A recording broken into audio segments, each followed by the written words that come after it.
Halo, suara saya kedengaran?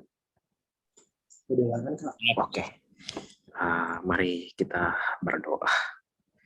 Tuhan Allah Bapa kami di tempat-Mu Maha Kudus, Allah yang kami sembah lewat anak-Mu Yesus Kristus, banyak hal yang dapat kami lakukan dalam kehidupan kami, banyak hal yang sudah kami lewati dalam kehidupan kami, dan kami yakin dan percaya Bapa bahwa Engkau tidak pernah lepas tangan. Engkau yang selalu mendukung, Engkau yang selalu menyertai kehidupan kami. Semenjak nanti dari kami dibentuk di rahim ibu kami, semenjak saat kami lahir, kami bertumbuh, sampai dengan saat ini Tuhan, kami masih merasakan kebaikan-Mu Tuhan. Terima kasih untuk anugerah penyertaan-Mu dalam kehidupan kami hari lepas hari. Terkhususnya anak-anak muda di tempat di masing-masing komunitas ini Tuhan. Tanpa Engkau Tuhan, kami tidak dapat berbuat apa-apa dalam hidup kami. Tuhan tolong kami supaya kami perbuat dalam kehidupan kami boleh menyenangkan hati-Mu ya Bapa. Tuhan Allah Bapa kami di tempat-Mu Maha Kudus, berkati setiap mulut kami, berkati setiap telinga kami, hati kami, supaya firman Allah yang kami dengar, kami belajar sama-sama, boleh tertanam dan boleh bertumbuh. Dan bukan hanya bertumbuh, tapi berbuah dalam kehidupan kami, sehingga orang lain boleh melihat ada Kristus nyata dalam hati kami dan hidup kami. Terima kasih Bapak, terima kasih Yesus. Persiapkan hati kami untuk kami menerima firman-Mu dalam kehidupan kami. Dan hidup kami akan disempurnakan oleh firman-Mu. Terima kasih Bapak, terima kasih Yesus. Haleluya. Amin. Oke, shalom teman-teman semua. Apa kabarnya? Shalom. Apa kabarnya semuanya? Luar biasa. Luar biasa. Luar biasa baik. Apa kabar, Bro? Luar biasa. Puji Tuhan baik juga seperti teman-teman. Teman-teman. Sudah lama berjumpa. Iya betul, tapi ya dengan penyertaan Tuhan pasti kita bertemu di tempat ini ya kan. Meskipun online tapi tidak membatasi kuasa Tuhan untuk bekerja. Amin.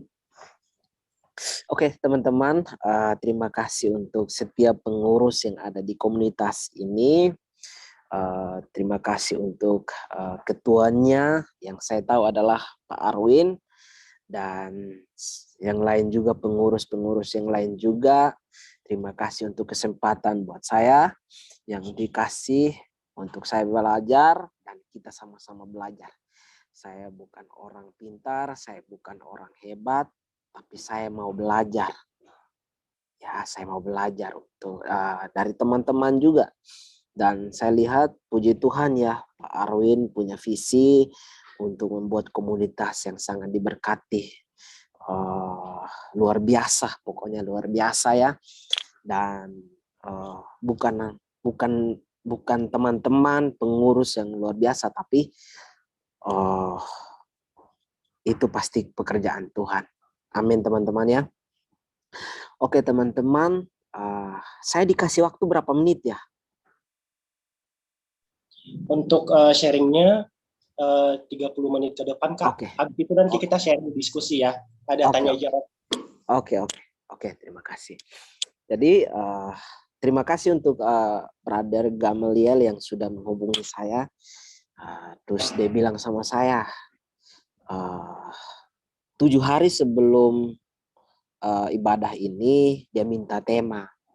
Dan semenjak dia minta saya untuk saya berbicara di komunitas ini, minta sharing, saya berpikir apa yang harus saya sampaikan. Apa yang harus saya sampaikan kepada anak muda yang diberkati Tuhan di tempat ini. Saya bergumul sekitar 4 hari setelah dia Gamaliel WhatsApp saya. Saya bergumul, saya bertanya, dan saya menemukan tema yang begitu mempertanyakan. Saya punya tema itu kenapa. Kenapa itu adalah satu kata yang kadang-kadang buat orang senang, kadang-kadang buat orang emosi, kadang-kadang buat orang itu sedih, kadang-kadang buat orang itu bahagia. Dan itu adalah kenapa. Dan saya merenungkan dalam kehidupan ini, teman-teman juga pasti merenungkan. Dan kenapa sampai kita dilahirkan? Kenapa Tuhan memilih saya dan teman-teman? Itu yang harus kita pertanyakan. Nah, sebelum kita melangkah jauh lagi, sebelum kita belajar firman Tuhan lebih dalam lagi, teman-teman, ada satu cerita yang saya pernah tahu dan saya pernah baca. Ada seorang ibu dan keluarganya. Ibu ini adalah orang yang takut akan benar-benar taat akan Tuhan, benar-benar taat akan firman Tuhan. Dia taat sekali, pokoknya orang ibu-ibu ini dengan keluarganya begitu takutnya terhadap Tuhan. Dan orang ini bukan hanya orang biasa, tapi orang ini adalah mempunyai segala hal. Termasuk dalam hal itu adalah secara materi atau dunia yang punya. Atau kekayaan yang dia punya. Orang kaya tapi takut Tuhan. Suatu hari dia ngajak anaknya pergi. Sedang berlibur ke tempat lain. Yang tempat lain itu disebut villa mereka. Pokoknya mereka berlibur di tempat villa mereka beserta anak-anaknya. Dan hanya ada satu anak yang tinggal di situ. Berlibur, mereka merayakan liburan mereka di villa tersebut. 2 hari, 3 hari. Mereka senang dengan anaknya. Tiba-tiba mereka dengar kabar bahwa anaknya yang tinggal di rumah itu mengalami musibah. Musibah itu adalah terbakarnya rumah mereka. Dan otomatis terbakar rumah mereka itu adalah di dalam situ ada anaknya. Dan otomatis dia dengar kabar, dia ditelepon bahwa rumahmu yang di sini sedang kebakaran dan anakmu terbakar juga. Timbul pertanyaan di dalam benak ibu ini dan bertanya, kenapa saya sudah begitu takut dengan Tuhan, saya sudah begitu taat dengan Tuhan, tapi Tuhan memberikan saya cobaan dan ujian yang begitu berat. Karena dia bisa kehilangan anaknya yang dikasihi, kehidupannya yang begitu takut akan Tuhan, kemewahan yang ia punya. Dan dia bertanya, kenapa Tuhan? Itu adalah pertanyaan yang selalu muncul di benaknya. Kenapa? Kenapa hal ini terjadi dalam kehidupan saya? Apalagi saya udah takut Tuhan, udah melayani Tuhan, udah melakukan perintah Tuhan. Tapi kenapa saya dapat musibah, saya dapat ujian, saya dapat cobaan yang begitu berat dalam kehidupan ini? Teman-teman yang dikasihi Yesus Kristus, di dalam perjalanan kehidupan kita semenjak kita dilahirkan di bumi ini, kita bertumbuh dan kita hidup di dunia yang luas yang Tuhan ciptakan ini. Pasti kita sering bertanya, kenapa hal yang tidak pernah kita pikirkan terjadi? Dan hal itu adalah hal yang sangat menyedihkan, sangat membahagiakan, dan tanpa kita sadar itu pasti ada rencana Tuhan. Nah, teman-teman, saya ajak kita untuk baca firman Tuhan supaya kita belajar Kenapa hal-hal yang terjadi dalam hidup kita kadang-kadang tak terpikirkan, tak terbayangkan, tak terdengarkan, tak terlihatkan, Tuhan sediakan. Coba kita baca di dalam Markus. Di dalam Markus pasalnya yang 4 ayat 35 sampai 41.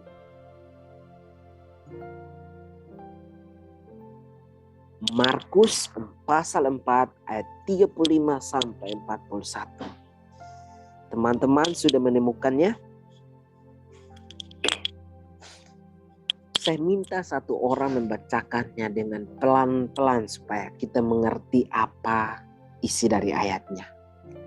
Bacanya pelan-pelan aja. Markus pasal berapa, Bang?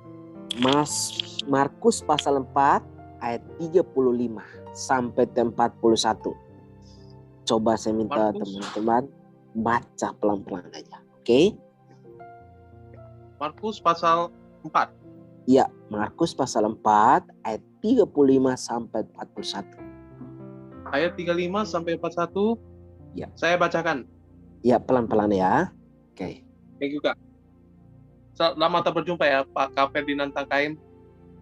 Siap. Lulusan MTH dari STT Emmanuel. Saya akan bacakan sekali lagi dari kitab Markus pasal 4 ayat 35 sampai 41. Iya. Benar kan? Iya. Terima kasih, Kak. Ya. Beginilah bunyi firman Tuhan, dikatakan seperti ini. Pada hari itu, waktu hari sudah petang, Yesus berkata kepada mereka, marilah kita bertolak ke Seberang. Mereka meninggalkan orang banyak. Tahan dulu di situ.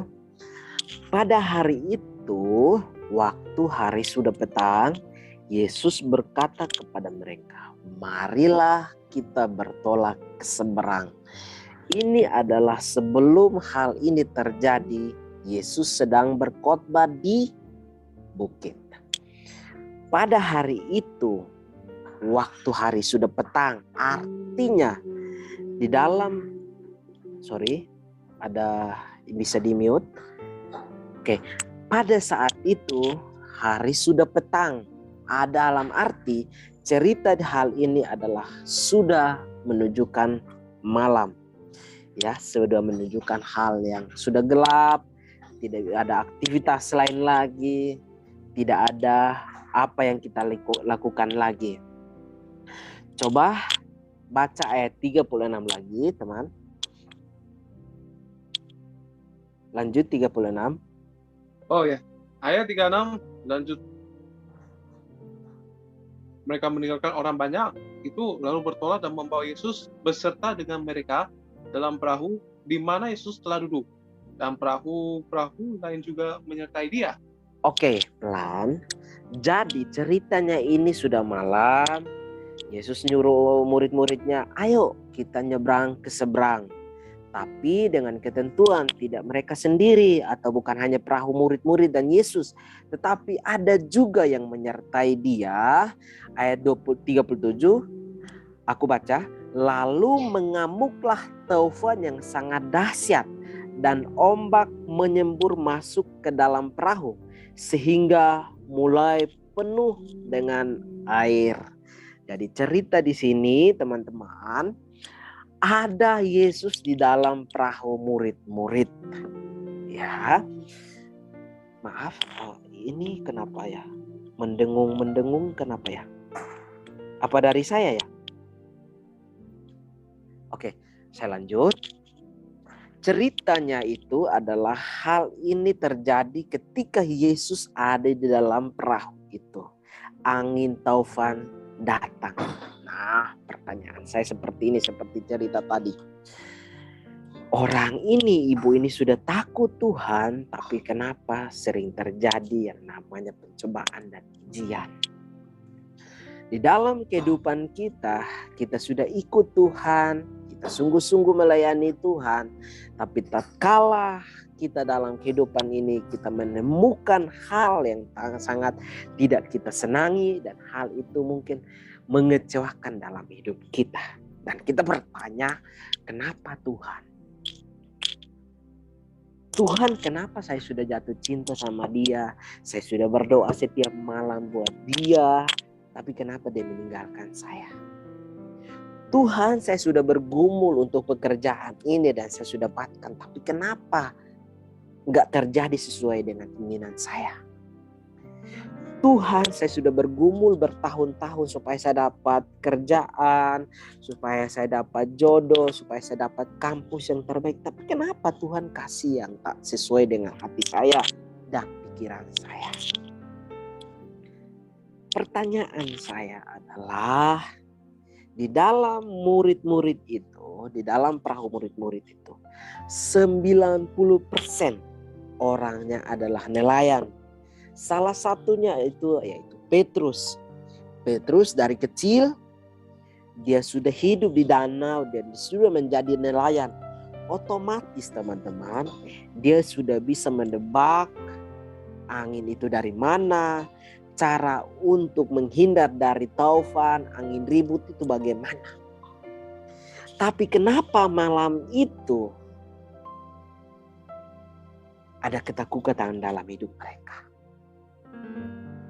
Coba kita baca di dalam ayatnya yang ke-38. Ya, coba kita baca ya, saya baca. Perhatikan baik-baik. Pada waktu itu Yesus sedang tidur di buritan di sebuah tilam. Maka murid-muridnya membangunkan dia dan berkata kepadanya, "Guru, engkau tidak peduli kalau kita binasa." Nah, ini adalah letak tema saya. Kenapa kita sudah ikut Tuhan dengan sungguh-sungguh saat kita mengalami pencobaan, kita mengalami ujian, tapi kita bertanya, Tuhan, di mana kamu? Tuhan, kenapa kau meninggalkan saya? Kita kecewa dengan orang lain. Kita kecewa dengan teman komunitas kita. Padahal kita sudah sering ketemu, kita sudah sering berkomunitas. Tapi ketika kita dikecewakan, saat itu kita langsung kecewa. Dan kita keluar dari komunitas itu. Dan kita tidak mau lagi dalam komunitas itu. Inilah yang nama titik poin saya, tema saya. Kenapa kita sering ikut Tuhan, tapi kita tidak percaya apa yang sudah Tuhan rancangkan. Harusnya mereka sebagai murid-murid Yesus, mereka harusnya percaya bahwa Yesus sudah membuat mujizat air menjadi anggur. Harusnya mereka percaya bahwa angin dan taufan itu Yesus bisa menyuruh diam. Lalu mereka berteriak, kenapa Tuhan tidak memperdulikan kami, kita? Maukah kita binasa? Nah, ini yang sering terjadi dalam kehidupan kita. Apalagi kita anak muda yang mau sungguh-sungguh melayani Tuhan. Apalagi kita masih hidup di dunia ini. Tapi Tuhan sudah memilih kita untuk melayani Dia. Dan suatu saat kita bertemu dengan orang-orang yang buat kita sakit hati, orang yang buat kita kecewa, dan kita meninggalkan Tuhan. Kita berteriak kepada Tuhan, Tuhan, kenapa Engkau mempertimbangkan aku? Tuhan, kenapa membuat saya kecewa? Pacar yang sudah kita sayangi, pacar yang sudah kita cintai, kenapa sudah bilang, ya udah, buat kita kecewa. Harusnya kita sebagai anak muda yang sudah percaya kepada Yesus, yang sudah melihat kebaikan Tuhan, harusnya tidak kecewa dengan hal-hal yang sudah Tuhan rancangkan.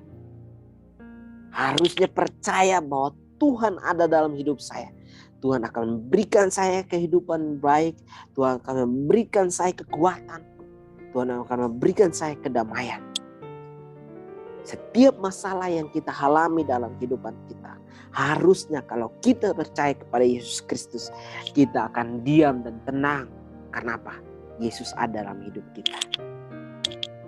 Yesus ada dalam hidup kita.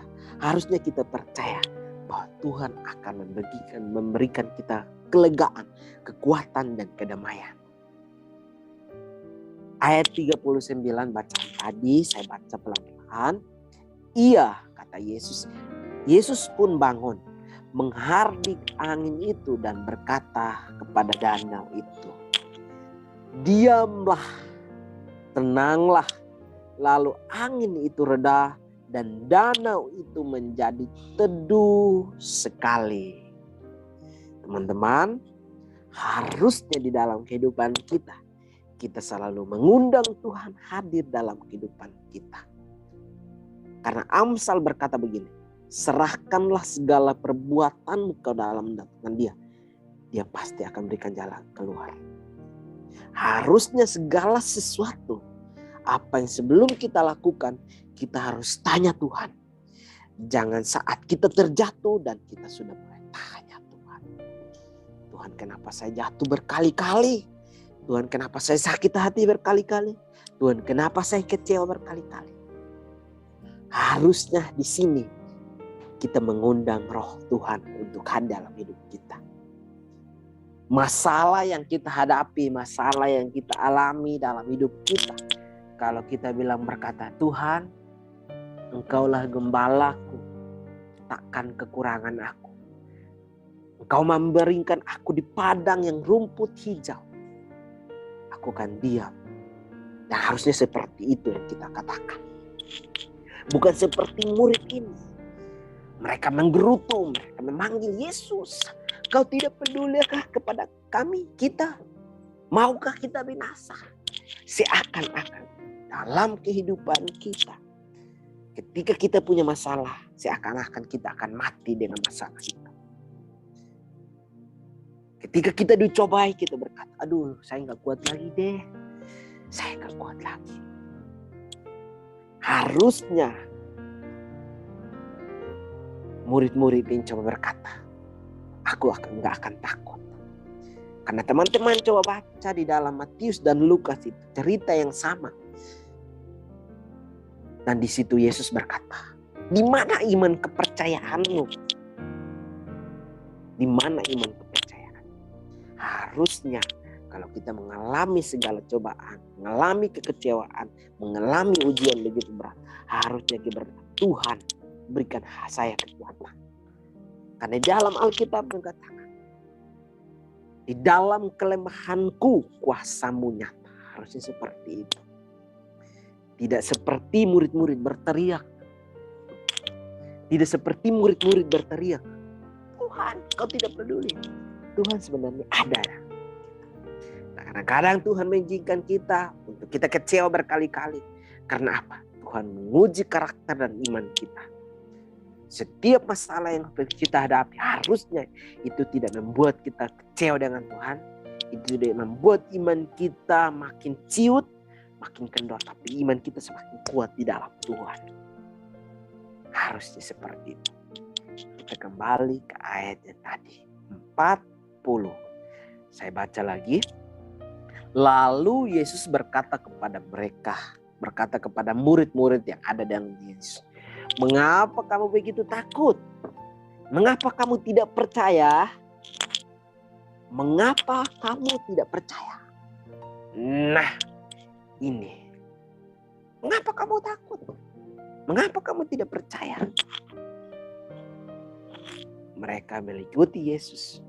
Mereka melayani Yesus. Ini mereka bertemu dengan Yesus secara nyata loh. Apalagi kita yang belum pernah lihat Yesus secara nyata. Secara fisik kita bisa sentuh, bisa tampar, bisa pukul, bisa cubit-cubit. Seberapa banyak kita di antara kita yang terus mengalami hal. Kita terus ketakut. Aduh, saya takut, khawatir. Apa yang nanti saya buat? Saya khawatir nanti apa yang nanti saya lakukan. Apa yang nanti saya hadapi ke depannya. Saya takut apa yang nanti saya alami dalam kehidupan saya. Saya tidak mau ikut Yesus. Saya tidak mau melayani Tuhan. Melayani Tuhan tidak ada kekayaan. Melayani Tuhan kita akan mendapatkan penderitaan. Harusnya kita jangan takut. Di mana iman percaya? Saya bersyukur teman-teman di sini. Saya mengikuti media sosialnya antara Facebook dan Instagram saya ikuti. Dan saya lihat ini komunitas yang luar biasa. Yang awalnya hanya berapa orang yang saya lihat. Tapi ternyata puji Tuhan, setiap kali postingan di Facebook itu, postingan di Instagram itu, wah luar biasa setiap minggu. Terus kembangkan itu. Saya percaya kalau komunitas ini berpegang teguh pada firman kebenaran Tuhan, saya yakin komunitas ini akan menjadi dampak buat orang lain. Akan menjadi berkat buat orang lain. Teman-teman yang dikasihi Yesus Kristus, ayo kita belajar, jangan mempertanyakan apa yang akan kita alami. Jangan tanya kenapa Tuhan. Tapi harusnya kita berkata, Tuhan, saya tidak takut. Saya percaya ada Tuhan di dalam hidup saya. Jalan saya akan lurus. Jalan saya akan ada Tuhan. Sebelum saya melangkah ke depan, Tuhan sudah ada di depan. Sebelum saya mempunyai cita-cita, Tuhan sudah ada dalam cita-cita saya. Tapi hanya karena saat ini kita sedang diuji. Orang yang mau naik kelas itu harus diuji. Kita sudah melewati berapa tahap untuk ujian nasional, SD, SMP, SMA, sampai dengan kuliah. Kalau kita mau naik kelas, kita dikasih ujian. Kita dikasih ujian. Dan ujian kalau kita dapat, kita jangan tanya kenapa. Tapi kita bertanya, Tuhan, kuatkan saya. Karena justru di dalam kelemahanku ada kuasa Tuhan yang nyata. Karena pencobaan-pencobaan yang saya alami, pencobaan-pencobaan yang saya dapat tidak akan melebihi batas kekuatan saya. Itu kata Tuhan. Kita sudah hidup benar di hadapan Tuhan. Seperti cerita ini, seorang ibu yang tadi. Saat itu dia kecewa, tapi dia menguatkan imannya. Bahwa ini adalah milikmu. Saya tidak dapat merebutnya. Kita belajar bahwa iman seperti Ayub adalah ciri khas orang Kristen. Harus seperti ini. Komunitas-komunitas ini harus seperti ini. Ayub, istrinya bilang, nyangkalilah Tuhan Allahmu. Dia tetap memilih Tuhan. Teman-teman, mungkin kita saat ini kecewa dengan orang lain. Kita sedang sakit hati. Ayo, Tuhan punya rencana yang indah. Semenjak di dalam kandungan. Dan sebelum Tuhan menjadikan, dia sudah memilih kita semenjak dari kandungan ibu kita. Dia sudah. Jadi kalau teman-teman ada di komunitas ini, jangan tanya kenapa. Tapi percaya bahwa ada Tuhan yang sudah memilih saudara. Jangan tanya kenapa. Jangan seperti bangsa Israel yang terus menggerutu. Kenapa? Kita udah hidup di tanah Mesir. Kenapa Tuhan bawa kita untuk kita hidup di tanah perjanjian, tanah Kanaan. Yang begitu terus menggerutu. Tapi harusnya kita bertanya, Tuhan, berjalanlah di dalam kehidupan saya. Berjalanlah di depan saya. Saya tetap taat. Saya akan tetap setia melayani Engkau. Sampai kapanpun. Di dalam kehidupan kita. Seperti itu. Ada sebuah cerita. Cerita ini saya pernah baca di internet. Dan ini adalah kisah nyata. Seorang pemuda atlet surfing, tahu surfing, berselancar di laut. Dia atlet ternama di dunia ini. Mungkin teman-teman mungkin searching di Google mungkin pernah surfing ternama, tapi dia mengalami yang namanya musibah. Dia digigit oleh ikan hiu. Sampai pahanya itu putus. Orang yang begitu jagonya di dalam lautan, dia bisa nyalip sini, nyalip sana. Tapi dia mendapat musibah, dia digigit oleh ikan hiu. Tapi dia tidak pernah kecewa. Dia tidak pernah kecewa apa yang sudah Tuhan izinkan. Bahkan dia bangkit menceritakan kebaikan Tuhan. Di dalam kehidupan kita, saat ini kita sedang dapat masalah. Jangan pernah tunjukin masalahmu bagi orang lain. Jangan tunjukin masalah yang kamu hadapi ke orang lain. Tunjukin adalah sukacita yang mengalir dari Tuhan Yesus Kristus dalam hidupmu. Ketika kamu tunjukin sukacita yang mengalir dalam hidupmu, kamu akan lupakan masalahmu. Mazmur pasal 23 mengatakan seperti Tuhan adalah gembala akan kekurangan aku. Ia membaringkan aku di padang rumput yang berhijau. Harusnya seperti itu. Kalau kita tidak fokus dengan masalah kita, orang lain mau, kok kamu punya masalah banyak tapi kok kamu senang-senang aja? Iya, karena saya punya Tuhan. Kok kamu baru putus cinta kok kamu happy-happy? Iya, karena saya punya Tuhan kok. Harusnya seperti itu. Jangan baru dapat masalah, aduh saya nggak kuat lagi deh. Menggerutu seperti bangsa Israel, tidak pernah masuk ke tanah perjanjian. Menggerutu seperti bangsa Israel, mereka tidak pernah masuk ke tanah perjanjian. Malah Tuhan mutar aja. Yang masuk hanya Yosua dan Kaleb. Harusnya. Pasal ayatnya kita bahas kembali lagi yang terakhir. Kita bahas kembali lagi ke pasal 4, Markus pasal 4 ayat 41.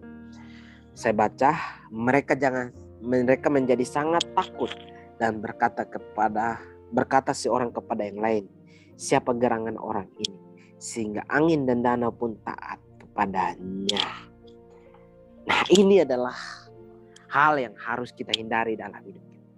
Harusnya kita belajar bahwa ketika kita sudah keluar dari masalah itu, kita jangan tanya lagi siapa yang menolong saya, teman siapa yang saya sudah curhat sama. Harusnya kita menyadari bahwa itu adalah perbuatan tangan Tuhan. Hidup ini kita tidak bisa buat apa-apa tanpa Tuhan. Kamu bangun pagi, kamu bisa bernafas, kamu bisa melihat orang-orang di sekitar kamu bahagia, tersenyum. Itu adalah kebaikan Tuhan.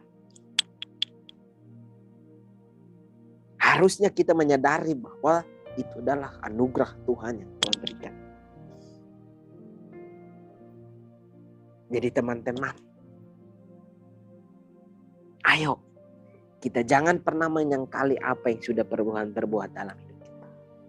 Karena Tuhan punya rancangan yang terbaik. Ya, Tuhan punya rancangan yang terbaik. Rancangan damai sejahtera bukan kecelakaan maut apapun. Dia sudah rancangkan damai sejahtera. Masa depan itu ada dan harapan itu tidak akan hilang. Harapan kepada siapa? Kepada Yesus Kristus. Kalau teman-teman ketika dapat masalah, ketika kita sedang menghadapi ujian, jangan tanya kenapa. Jangan mengeluh kepada Tuhan. Jangan mempunyai kekhawatiran, ketakutan. Boleh takut tapi jangan ketakutan.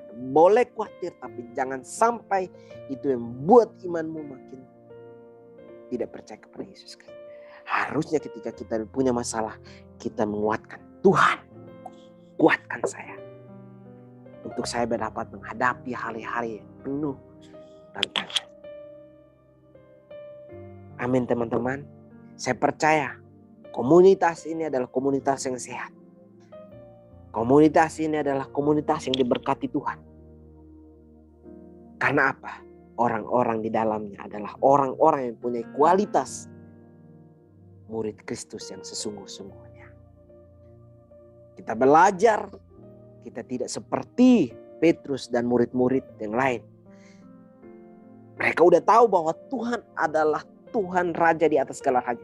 Tapi mereka masih berteriak, mereka masih takut, mereka tidak percaya. Harusnya kalau kita sebagai orang Kristen yang bertumbuh di dalam komunitas Bukbruk ini, kita harus berkata, Tuhan, saya akan kuat di dalam tangan-Mu. Saya akan kuat di dalam tangan-Mu.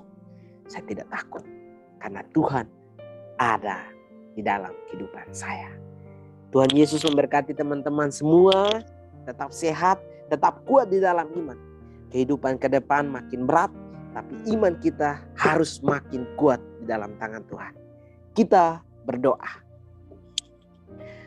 Tuhan Allah Bapa kami di tempat-Mu yang Maha Kudus, Allah yang kami sembah lewat anak Yesus Kristus. Kami sudah belajar banyak tentang hal kenapa terjadi dalam hidup kita. Kami mau belajar bahwa ketika kami dapat sesuatu dalam kehidupan kami yang tidak sesuai dengan apa yang kami mau, kami tidak mau bertanya-tanya kenapa, kami tidak mau mengeluh kenapa, tetapi kami mau berkata bahwa Tuhan ada dalam pihak saya. Saya tidak takut, saya tetap percaya bahwa Tuhan punya rancangan yang indah dalam kehidupan saya. Berkati komunitas ini, berkati supaya mereka adalah komunitas yang sehat, komunitas yang dibanggakan, komunitas yang Tuhan sayang. Dan Tuhan akan menambahkan jiwa-jiwa baru yang mengenal akan firman kebenaran melalui komunitas ini. Dan teman-teman yang ada di komunitas ini, mereka dimanapun mereka berada, nama Tuhan Yesus Kristus yang dipermuliakan, ditinggikan. Terima kasih Bapa, terima kasih Yesus. Haleluya, haleluya. Amin.